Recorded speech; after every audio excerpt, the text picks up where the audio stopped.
আসসালামু আলাইকুম সুপ্রিয় দর্শকবৃন্দ, আজকের ভিডিওতে তুলে ধরছি অসাধারণ 10টি হাদিস। প্রথম হাদিস, নিয়তের গুরুত্ব। কর্মসমূহ নিয়তের উপর নির্ভরশীল।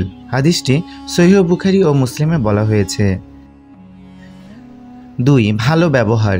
তোমাদের মধ্যে সেই সর্বোত্তম যার আচরণ সবচেয়ে ভালো। সহিহ বুখারীতে বর্ণিত হয়েছে। 3. প্রতিশ্রুতি রক্ষা। মুনাফিকের নিদর্শন 3টি: কথা বললে মিথ্যা বলে, ওয়াদা করলে ভঙ্গ করে, আমানত রাখলে খেয়ানত করে। সহিহ বুখারী ও সহিহ মুসলিমে বর্ণিত হয়েছে। 4. ক্ষমাশীলতা। যে দয়া করে না, আল্লাহ তার প্রতি দয়া করবেন না। সহিহ বুখারী ও মুসলিমে বর্ণিত হয়েছে। 5. গীবত অর্থাৎ পরনিন্দা করা। তুমি কি জানো গীবত কি? কারো অনুপস্থিতিতে এমন কিছু বলা যা সে অপছন্দ করে। সহিহ মুসলিমে বর্ণিত হয়েছে। 6. পরিচ্ছন্নতা। পরিচ্ছন্নতা ঈমানের অর্ধেক। সহিহ মুসলিম। 7. ভ্রাতৃত্ববোধ।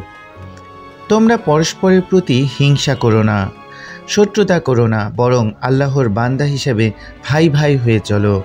সহিহ বুখারী ও মুসলিম। 8. অন্যের উপকার করা। মানুষের মধ্যে সর্বোত্তম সে যে মানুষের উপকারে আসে। সহিহুল জামে। 9. মুখের কথা।